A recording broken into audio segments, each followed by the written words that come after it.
Hello नमस्कार। मैं हूँ संदीप नाहर। आप लोगों ने मुझे कई फिल्मों में देखा होगा, MS धोनी का अनटोल्ड स्टोरी फिल्म के अंदर, जिसमें मैंने छोटू भैया का किरदार निभाया था। और आज ये वीडियो बनाने का एक मेरा मकसद ये है। वैसे तो आपको सुन के बड़ा अजीब लगेगा कि मैं कैसी बातें कर रहा हूँ, बट लाइफ स्मूथ नहीं चल रही। लाइफ में काफ़ी सारी प्रॉब्लम्स हैं जो मैं मानता हूँ, लेकिन मैं आज मेंटली थोड़ा स्टेबल नहीं हूँ। स्टेबल इसलिए नहीं हूँ क्योंकि मेरी वाइफ कंचन शर्मा, वो क्या रहा है, 1.5-2 साल से एक ट्रोमा से मैं निकल रहा हूँ और मैं उसको फेस भी कर रहा हूँ और उसको समझा के थक चुका हूँ काफ़ी चीज़ों को। वो एक ही पास्ट की बातें, एक ही बातें रिपीट करना, रोज़ लड़ना, 365 दिन में से मैं कह रहा हूँ 200 बार सुसाइड की बातें करना, मर जाऊँगी तुझे फंसा दूँगी, तेरा करियर स्पॉइल कर दूँगी, तेरे खानदान को फंसा दूँगी। तो ये सुन के मैं बहुत ही इरिटेट हो चुका हूँ। मैं उसको हर बार पॉइंट पे समझाता हूँ, कंचन देखो ये बात ऐसे नहीं ऐसे है, ऐसे नहीं ऐसे है, इस चीज़ को समझो। वो मेरी फैमिली को गालियाँ देती है, मेरी माँ से इतनी नफरत करती है, मेरे हर परिवार वाले को। आजकल ऐसा टाइम आ गया कि मैं उनका फ़ोन नहीं उठा पाता इसके सामने।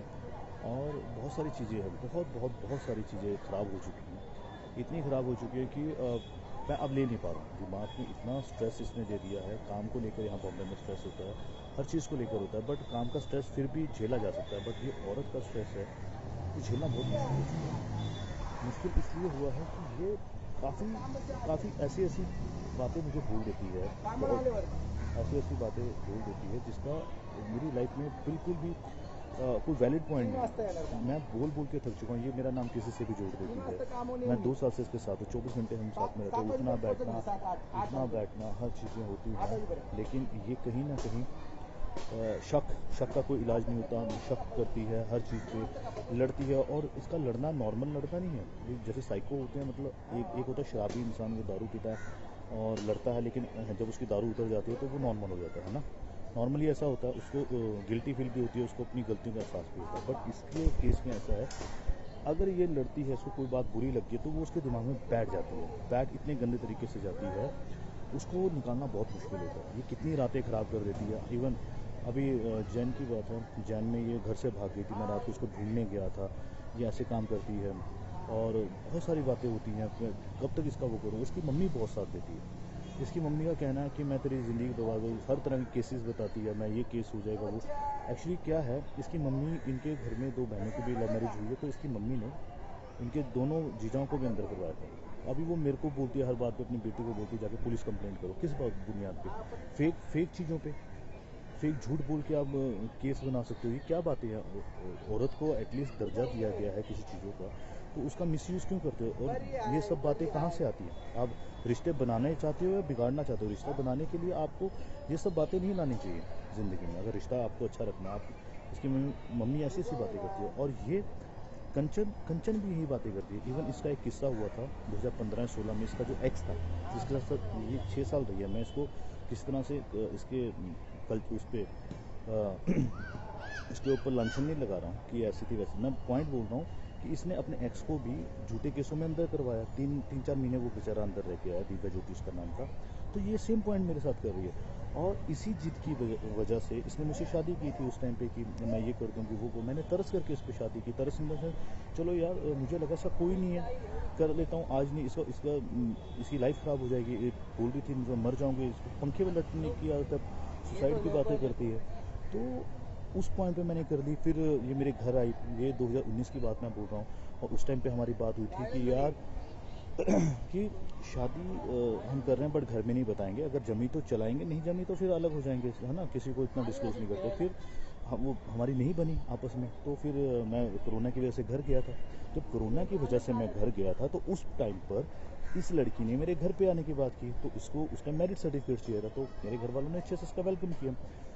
घर पे आते ही ये वहाँ 5-6 बार क्लेश कर चुकी थी। घर आई, 18 जून को आई थी, आई थिंक जून को आई थी, और इसमें 5 दिन बाद ही, चूँकि उस टाइम कोरोना काल था, तो गवर्नमेंट ने भी बोला था कि आपके घर में अगर कोई बाहर से आता है बॉम्बे से, तो आपको इन्फॉर्म करना पड़ेगा। SHO ने बोला था, तो हमने उस चीज़ को छुपाया था थोड़ा, भाई नहीं बताएंगे, नहीं तो फिर पूरी फैमिली अंदर हो जाएगी। इतनी एक छोटी सी बात थी, बट इसको वो बात समझ में नहीं आई। मेरी भाभी ने बोला मेरी कज़न सिस्टर है ना। तो इस बात पे भड़की, तेरी भाभी ने क्यों बोला कि मेरी कज़न? अरे भाई सिंपल सी बात है, कोरोना का टाइम है, और ये तुम्हारी हमारी आपस की बात है। लोगों को पता लगा तो बॉम्बे से है, वहाँ छोटे छोटे बच्चे हैं, सबको अंदर कर देंगे। उस टाइम तो वैसे भी हमारे जो सरकारी हॉस्पिटल थे वो कोरोना के चक्कर में उन्होंने कोविड का हॉस्पिटल बनाया हुआ था और सबको वहाँ पे क्वारंटीन कर रहे थे उस टाइम पर।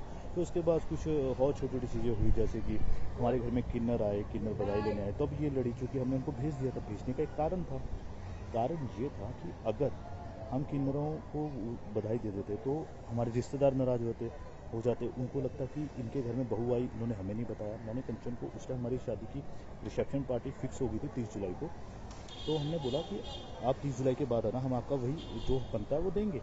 वो दिया भी, बट उस बात पर भी इसने क्लेश किया। बहुत सारी चीज़ें हुई, छोटी छोटी बातों पे क्लेश। ये बोलती मुझे घुमाने नहीं लेके जाते।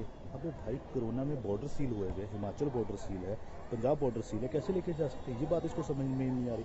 ये बोलती जिनकी शादी होती है उनके पति उनको घुमाने लेकर जाते हैं। मैंने बोला भाई, जिनकी शादी होती है उनके पति बेशक उनको घुमाने लेकर जाते हैं, बट उस टाइम पे कोरोना नहीं था। अभी कोरोना, अभी थोड़ा सब्र कर लो, बाद में चल देंगे। ये बात उसको समझ में नहीं आ रही। तो हम आगे शॉर्टकट में बॉम्बे, क्योंकि वहाँ पे बड़े सुसाइड वाली बातें कर रही थी। मेरे घर वाले भी डर गए थे, उनको लगा कहीं ये लड़की की वजह से फैमिली पे कोई आफत ना है, चूँकि वो कोई हंसा। तो मैं इसको बॉम्बे ले आया था। बॉम्बे में आके भी इसका सेम वही ड्रामा। सर्टिफिकेट शादी का मिल गया, फिर भी इसको सेटिस्फेक्शन नहीं हो रही है, एक सिक्योरिटी नहीं मिल नहीं रही है, और हर जगह से मुझे टॉर्चर कर रही है। बस मैं एक बात बोलना चाहता हूँ इस वीडियो के माध्यम से, अगर मैं कोई गलत स्टेप उठाता हूँ लाइफ में क्या मेरा आजकल मेंटल पीस थोड़ा सही नहीं रहा है, क्योंकि मैं रोज़ झगड़े नहीं ले सकता। सुबह उठो झगड़ा सेम बात पे, जिस पे 1000 बात पहले बात हो चुकी है, लड़ाई हो चुकी है, उस पर फिर अगेन सुबह उठो, दोपहर को झगड़ा, रात को झगड़ के सो। तो मेरे में इतनी कैपेसिटी नहीं, मेरी एनर्जी लेवल इतना नहीं है कि मैं बार बार हर चीज़ों को क्लियर करता हूँ। इसको एक बार बोल के कंचन ऐसा नहीं है, ऐसा बात खत्म हो जाती है। अभी कल रात की बात है, इसने इंस्टाग्राम पे सर्च किया। अब सर्च में कोई किसी का कोई चीज़ दिख जाती है तो उसमें मेरी क्या गलती है? किसी ने मुझे नहीं ब्लॉक किया तो भाई, जब ब्लॉक नहीं किया है तो उसमें मेरी गलती नहीं हो सकती। तुम मुझे बोलो तुम्हें वो पसंद नहीं है, तुम ब्लॉक कर दो, मैं ब्लॉक कर दूँगा। मैंने ऑन द स्पॉट बिना सोचे ब्लॉक किया है। और ये कोई छोटी छोटी बात है। हम स्कूल के बच्चों वाली, मैं इसको बोलता हूँ कंचन, स्कूल के बच्चे भी ऐसे नहीं लड़ते होंगे जैसे तुम मेरे साथ कर रही हो। तो ये कोई वैलिड बात नहीं है। आप वो बात बोलो। हाँ, अगर तुम मुझे बोलती इसको ब्लॉक करो और मैं नहीं करता, तब तुम लड़ने का मकसद बनाती ना। मैंने बोला कंचन अपना इंस्टाग्राम दिखाओ, तो अपना व्हाट्सएप दिखाओ। तुम्हारा एक्स का भी तो इसमें है ना फोटो, ये उसने तुझे ब्लॉक नहीं किया व्हाट्सएप पे, सिंपल सी बात है। कह रही मेरी उससे बात नहीं होती, तुम्हें पता। तो मैंने बोला सेम यही चीज़ मैं कंचन तुम्हें बोल रहा हूँ कि मेरी भी कोई बात नहीं होती। हाँ, मेरे व्हाट्सएप